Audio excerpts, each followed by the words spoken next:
Morning.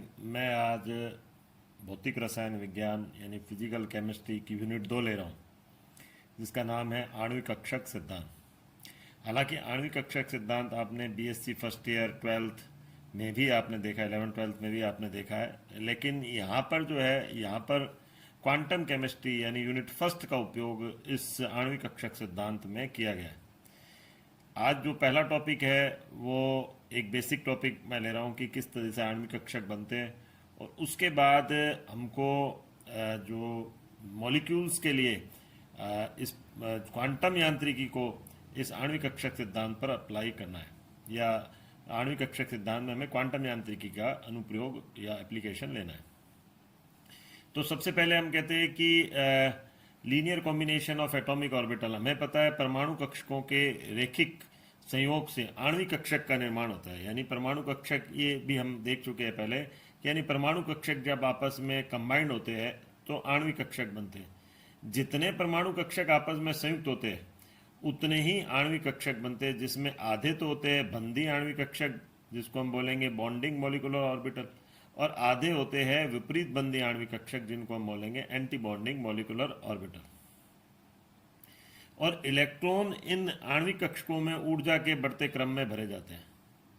यानी electron पहले bonding molecular orbital में आएगा, इसके फिल्ड होने के पश्चात, इसके भरने के पश्चात वो एंटी बॉन्डिंग मॉलिक्यूलर ऑर्बिटल में आएगा। अब परमाणु कक्षकों के प्रभावी संयोग के लिए, यानी कि परमाणु कक्षक आपस में प्रभावी संयोग कर सके, संयुक्त हो सके, उसके लिए निम्न शर्तों का पूरा होना आवश्यक है।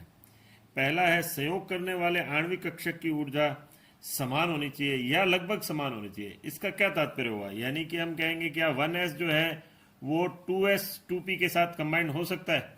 तो हम कहेंगे नहीं हो सकता। क्यों नहीं हो सकता? क्योंकि 1s और 2s 2p इस तरह से ऊर्जा का क्रम होता है कि 1s की ऊर्जा 2s और 2p की तुलना में अत्यंत कम होती है, जबकि 2s और 2p की ऊर्जा लगभग समान होती है। तो 2s 2p के साथ कंबाइंड हो सकता है, 2s 2s के साथ कंबाइंड हो सकता है, 2p 2p के साथ कंबाइंड हो सकता है, लेकिन 1s जो है वो ना तो 2s के साथ कंबाइंड होगा और ना ही 1s 2p के साथ कंबाइंड होगा। तो ऊर्जा, संयुक्त होने वाले आणविक कक्षक की ऊर्जा लगभग समान होनी चाहिए।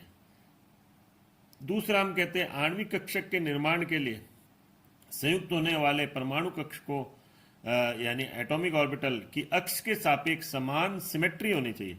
समान सिमेट्री से यहाँ हालांकि तात्पर्य दो तरीके से लिया जाता है, लेकिन हमने चूंकि ये टर्म लिया है अक्ष के सापेक्ष, तो हमें अक्ष के सापेक्ष सिमेट्री की बात करनी है।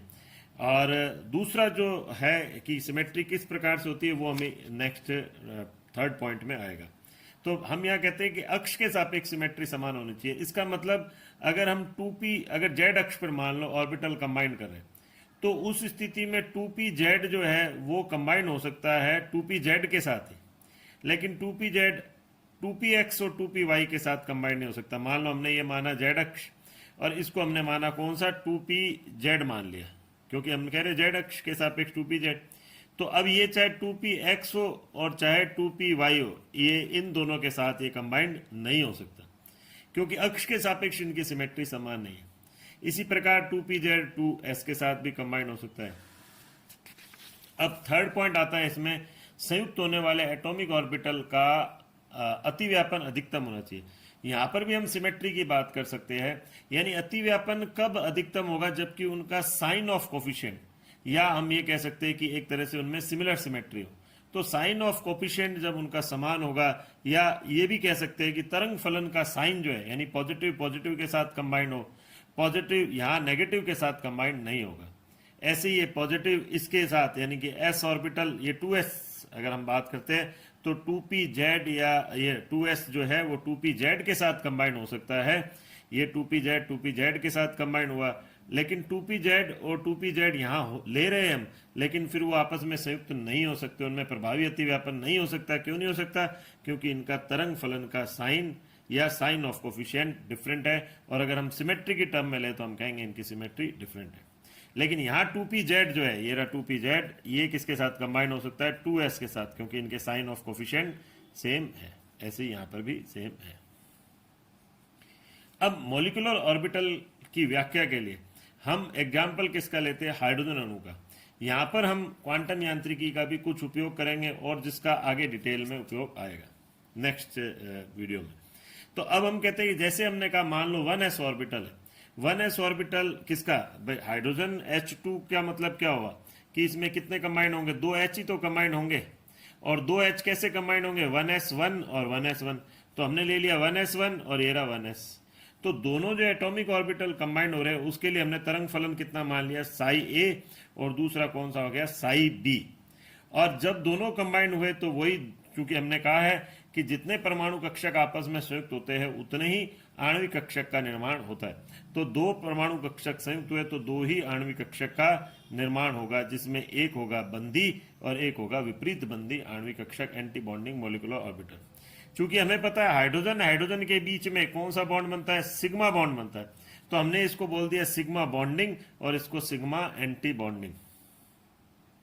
अभी हम ये तरंग फलन साई के रूप में ले रहे हैं तो इसलिए हमने इसको साई बी, यानी इसको इस तरह से भी दर्शा सकते हैं, साई बी बॉन्डिंग, यानी साई बी का मतलब हो गया बॉन्डिंग के लिए तरंग फलन, बॉन्डिंग मोलिकुलर ऑर्बिटल के लिए तरंग फलन, और ये एंटी बॉन्डिंग मोलिकुलर ऑर्बिटल के लिए तरंग फलन, Sai A plus psi B, और ये हो गया Sai A minus psi B.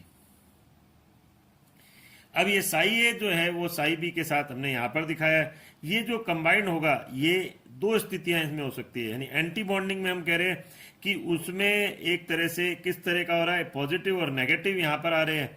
ये रहा जहां हमने कहा प्रभावी अतिव्यापन नहीं है, और इस स्थिति में हम कह रहे हैं जो पॉजिटिव है वो आपस में कंबाइंड होने यानी प्रभावी अतिव्यापन को दर्शा रहे हैं। इस स्थिति में हम प्रभावी ओवरलैपिंग को बता रहे हैं और यहां हम प्रभावी ओवरलैपिंग को नहीं बता रहे। यानी हमने इसको किस फॉर्म से दिखाया, Sai A plus psi B, तो ये Sai A plus psi B को दिखा रहा है, और ये Sai A minus psi B, यानी दोनों को एक दूसरे से दूर जाते हुए हमने दिखा दिया। इसे और क्लियर हम कर सकते हैं इस जो कंस्ट्रक्टिव एंड डिस्ट्रक्टिव इंटरफेरेंस के आधार पर। हम ये जानते हैं कि जब दो तरंगें आपस में संयुक्त होती है तो या तो उनमें संपोषी व्यतिकरण होता है या उसमें विनाशी व्यतिकरण होता है। तो संपोषी व्यतिकरण में क्या होता है, जब दो तरंगें आपस में संयुक्त होती है तो एक दूसरे की तीव्रता में वृद्धि कर देती है, जबकि विनाशी व्यतिकरण में क्या होता है, जब दो तरंगें आपस में संयुक्त होती है तो एक दूसरे की तीव्रता में कमी ला देती है। तो इस प्रकार से इसकी तुलना भी हम, चूंकि हमने जो ऑर्बिटल है उसको तरंग फलन के रूप में माना है, तो इसकी तुलना भी हम किससे कर सकते हैं, तरंग फलन से की जा सकती है। यहां हमने एक तरह से ग्राफ टाइप का लिया है, जहां इसमें हमने लिखा है इलेक्ट्रॉन आवेश घनत्व, ये रहा इलेक्ट्रॉन आवेश घनत्व या इलेक्ट्रॉन चार्ज डेंसिटी, और ये हमने एटॉमिक ऑर्बिटल को कंबाइंड होते हुए दिखाया। ये पहला तो है बॉन्डिंग के लिए, नीचे की तरफ हमने क्यों कम ऊर्जा का है तो हमने यहां बॉन्डिंग का दिखा दिया, और ये हमने एंटी बॉन्डिंग मोलिकुलर ऑर्बिटल के लिए इसको दर्शाया। हम कह रहे हैं कि जैसे हमने कहा, अब चूंकि हमें पता है एटॉमिक ऑर्बिटल पर इलेक्ट्रॉन डेंसिटी को हम किससे दर्शा सकते हैं, साई स्क्वायर से। तो हमने यहां पर कहा कि ये रहा साई ए स्क्वायर, यानी ए पर एटॉमिक ऑर्बिटल ए, कोई भी ए जैसे हमने ले लिया, उस पर इलेक्ट्रॉन डेंसिटी, ये रहा ए जैसे मान लो हमने पी को कंबाइंड होते हुए दिखाया या एस को कंबाइंड होते हुए दिखाया, तो हमने कहा ए पर इलेक्ट्रॉन डेंसिटी। ऐसे ये बी पर इलेक्ट्रॉन डेंसिटी, तो हमने लिख दिया साई बी स्क्वायर। तो पहले साई ए स्क्वायर, ये साई बी स्क्वायर। अब जब हमने इसका क्या करा, जब हमने इसका स्क्वायर लिया, स्क्वायर क्यों लिया, क्योंकि हम किसको दिखा रहे हैं, anti bonding molecular orbital, anti bonding molecular orbital पर इलेक्ट्रॉन डेंसिटी। तो हमने जब इसका लिया तो साई ए स्क्वायर, क्योंकि हमने यही कहा था कि जो बॉन्डिंग के लिए वो तो हम साई बी से दिखाएंगे, एंटी बॉन्डिंग के लिए हम साई स्टार से दिखाएंगे। इसी तरह से कंबाइंड हो रहे थे कि साई ए मान लो साई बी के साथ कंबाइंड हुआ तो बॉन्डिंग को हमने इसमें दिखाया, बॉन्डिंग को इस तरह से दिखाया कि नीचे की तरफ, और एंटी बॉन्डिंग को इस तरह से। तो अब इनमें मान लो इलेक्ट्रॉन डेंसिटी को दिखा रहे तो हम यूं दिखाएंगे इन पर इलेक्ट्रॉन घनत्व को। तो अब हमने इसका इलेक्ट्रॉन घनत्व करा, तो यानी साई स्टार को हम किससे बोलते हैं, psi A minus psi B, हम बता चुके। हमने इसका स्क्वायर करा तो हुआ psi A square plus psi B square minus 2 psi A psi B. इसका मतलब psi A square psi B square की तुलना में जो